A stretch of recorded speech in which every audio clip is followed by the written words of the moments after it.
রাজধানী জুড়ে চলছে দ্বিতীয় দিনের মতো কোরবানির বর্জ্য অপসারণ কার্যক্রম।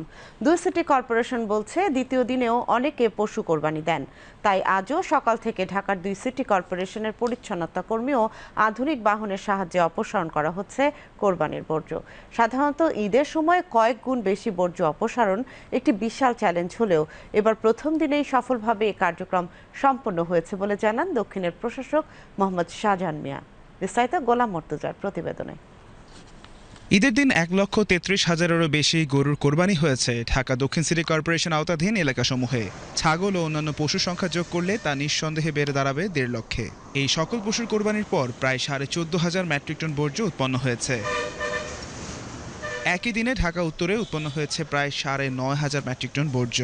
ঈদের দিন ঢাকার বিভিন্ন জায়গায় স্থানীয় সরকার উপদেষ্টা আসিফ মাহমুদ সজীব ভূঁইয়া সশরীরে উপস্থিত থেকে এ কাজ তদারকি করেন। ঈদের দ্বিতীয় দিনেও এ তদারকি তৎপর রেখেছে প্রশাসন।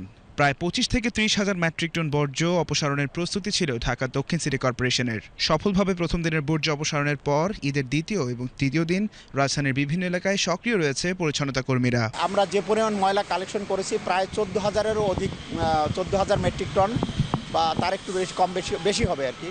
সেই পরিমাণ ময়লা আমরা আমাদের মাতুয়াইল যে ল্যান্ডফিল সেখানে আমরা ডাম্প করেছি।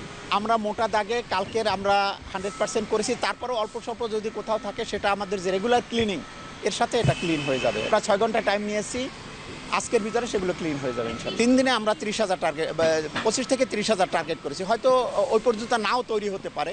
কোথাও যদি সামান্যতম ময়লা পান আমাদের কন্ট্রোল সেন্টারে বা ইভেন আমার কাছে আপনারা ফোন করে জানাবেন, সাথে সাথে আমার কর্মীরা সেখানে গিয়ে হাজির হবে। ঢাকা দক্ষিণের প্রশাসক মোহাম্মদ শাহজাহান মিয়া বর্জ্য অপসারণের বিশাল এই কর্মযজ্ঞের সফলতার কৃতিত্ব দেন মাঠ পর্যায়ের পরিচ্ছন্নতা কর্মী ও সচেতন নাগরিকদের।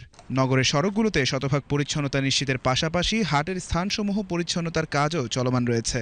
ঈদের চতুর্থ দিনে ঢাকাকে ঈদ পূর্ববর্তী অবস্থায় ফিরিয়ে আনা সম্ভব হবে বলেও আশাবাদ ব্যক্ত করে দুই সিটি কর্পোরেশন। গোলাম মর্তুজা, বিটিভি নিউজ, ঢাকা।